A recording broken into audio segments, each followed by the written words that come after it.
Friday, January 10th, 2025. Mental Health Israel seek help and the stigma. On the news this afternoon,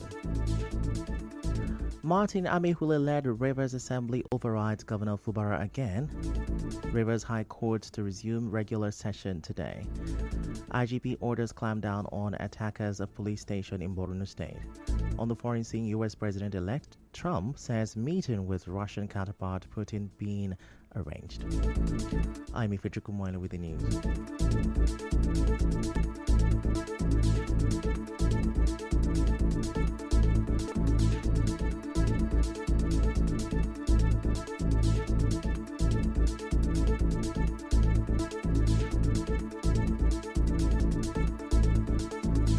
Now, the Martin Amihule-led Rivers State House of Assembly has again overridden the assent of Governor Siminalayi Fubara on 3 bills earlier passed and transmitted to him for approval. At their sitting on Thursday, they made the decision to override the governor's assent after he withheld approval. The majority leader, Major Jack, who represented the bills, commented on this alongside other members.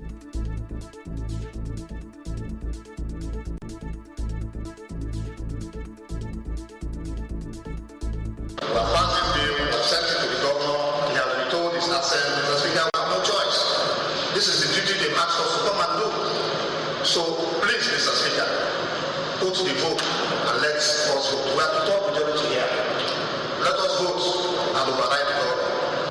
As the legislators, what we need to do is what we are doing now is align the constitution of the Federal Republic of Nigeria as law.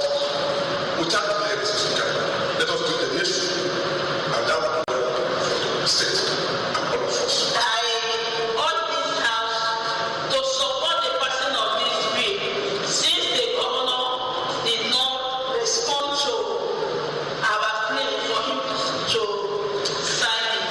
So, according to the law, we have the right to override it.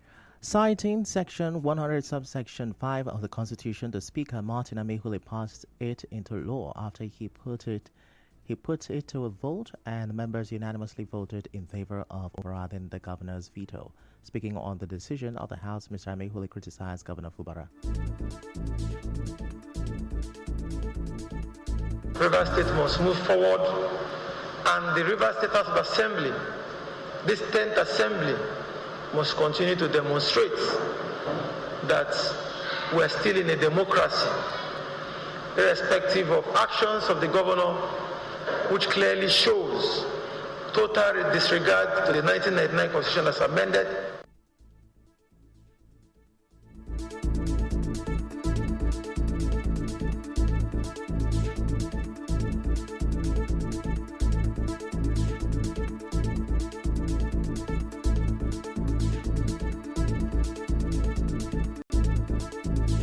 Now, the bill which were presented to the governor a month ago include the Rivers State Education Return of Schools Amendment Bill, the Rivers Electricity Market Bill, and the Rivers State Commissions of Inquiry Bill 2024. Moving on, some residents of Port Harcourt have asked the Rivers State Commissioner for Police, CP Olubenga Adeboju, to urge officers of the command to adopt a zero-tolerance stance on corruption and human rights abuses. Speaking on Nigerian FM's newspaper review today, some callers spoke of the persistent issue of police extortion across various parts of the state, saying the new commissioner has a challenging task ahead in addressing corruption among officers. Other callers, offered support, commending CP Adeboju's effort and stressed the importance of maintaining discipline within the police force.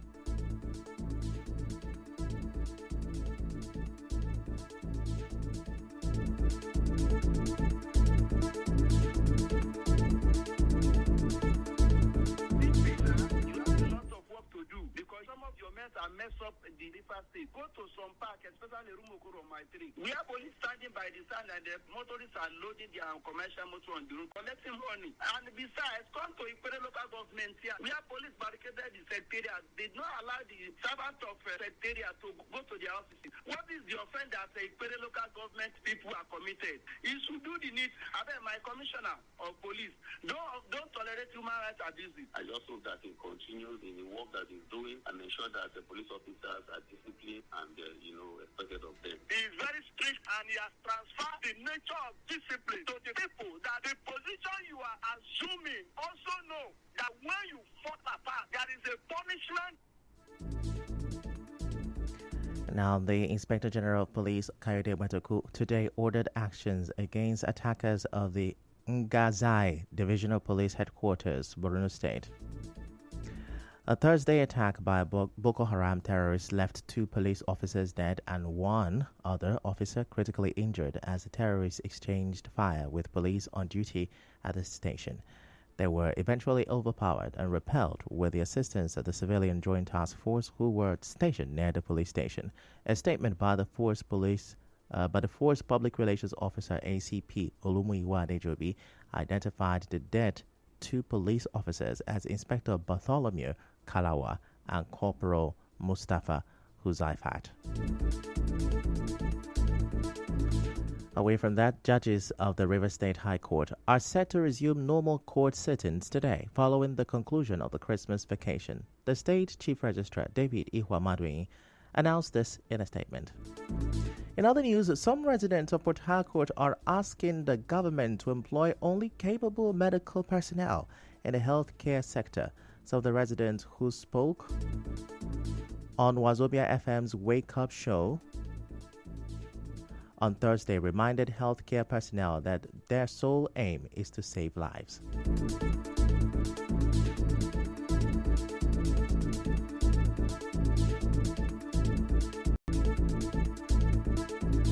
Make government put eye for doctor, employ doctor. Now waiting I want talk so that they go save life. Their name be say doctor save life. Not be doctor damage life. It can never good until we get a leader. We go lead by example. If we not get that leader, it can never be. Because the government will tell me say they don't get the capacity to trace those doctors the way to do those things and those nurses. But because they feel I don't care, they let they go to the hospital. Their relatives they go to the hospital. That's why they don't even care. The implementation will start from you. When it starts from you, things will be better. You can't tell me that if the president of the country is taking treatment in this country, then our health sector will not be okay. It's not possible, is it? So until we have that leader, it can never get better. Some of the callers shared their past experiences in various hospitals in Rivers State. As they shoot me that gun, and then carry off, they almost tell where they shoot. So they carry off go hospital. Their name be say we no feed. Now their name of many the house we no feed. They don't go try. They don't go check you. Say they go to push you. Then a policeman will help somebody to hospital at the end of the demanding money.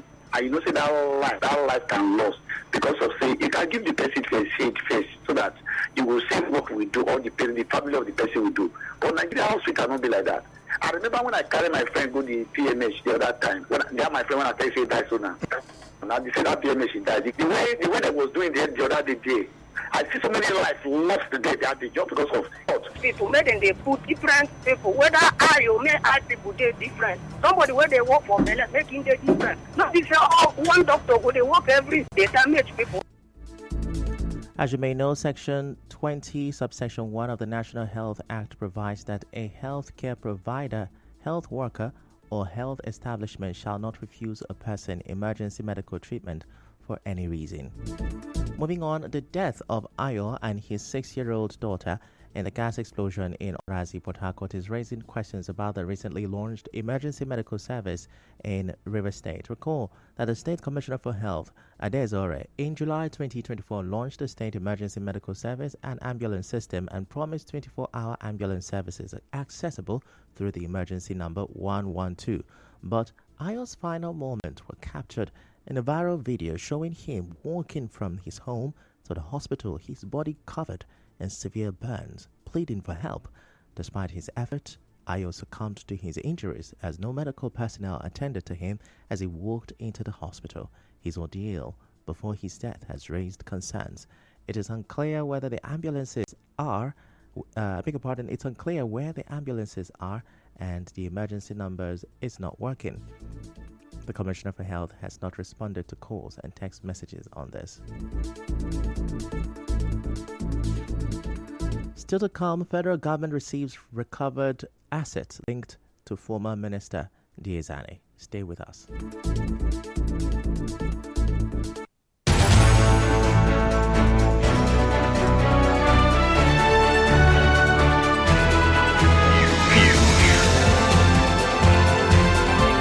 This is the news on 92.3 Nigeria Info.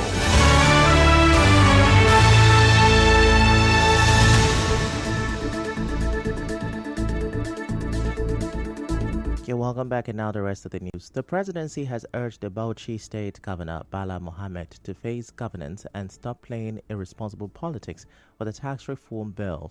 Now, the Special Advisor on Media and Public Communications, Sunday Dare, made this known in a statement. Mr. Dare, who was responding to Governor Mohammed for saying President Tinubu's economic reform policies are putting the North and Nigerians at large under strain, said the governor should occupy himself with dealing with the many problems of a state rather than attacking President Bola Tinubu's administration. He said Nigerians have started to see the real impact of reforms of the Tinubu administration, and better outcomes will continue to manifest in the lives of the citizens in the weeks and months ahead. The coalition of northern groups and civil society organizations have rejected the proposed tax reform bills sent to the National Assembly by President Bola Tinubu for legislative approval. The groups said the bill and other related policies will deepen economic hardship, marginalize regions, and undermine national unity. At a town hall meeting on Thursday in Kaduna, the groups emphasized the need for equitable, inclusive, and people-centered reforms that prioritize sustainable development and the well-being of all Nigerians. In business, the Nigerian government has received $52.88 million recovered Galactica assets linked to a former Minister of Petroleum, Diezani Alison Madueke, from the USA. The Attorney General of the Federation and Minister of Justice Lateef Fagbemi said this at the formal signing ceremony of the asset agreement between Nigeria and the United States of America in Abuja today. He explained that $50 million of the recovered asset will be deployed through the World Bank to the development of the rural electrification project, and the remaining $2 million will be deployed to the International Institute of Justice to expand the justice system and also counter corruption. He also said the asset return marks a milestone in the ongoing collaboration between Nigeria and the United States in combating corruption and upholding the rule of law. In entertainment, street hop sensation Portable has expressed gratitude to rapper Skepta after receiving his royalties for their hit collaboration, Tony Montana. The single, released in early 2024, marked one of Portable's biggest hits yet, as he formed an unlikely partnership with British-Nigerian grime icon Skepta.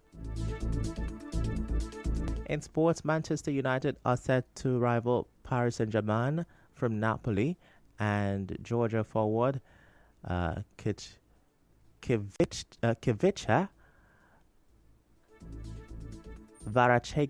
Kvaratskhelia. Liverpool could also move for Kvaratskhelia if Napoli allows him to leave this month. And now, we'll bring you news from around the world.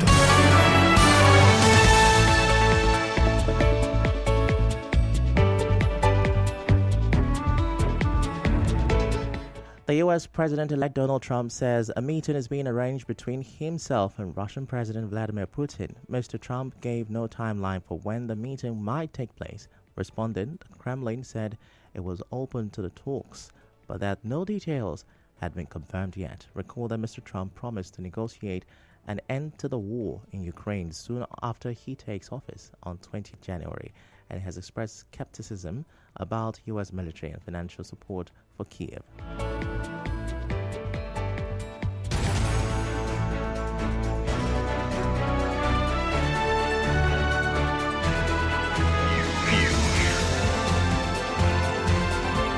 This is the news on 92.3 Nigeria Info.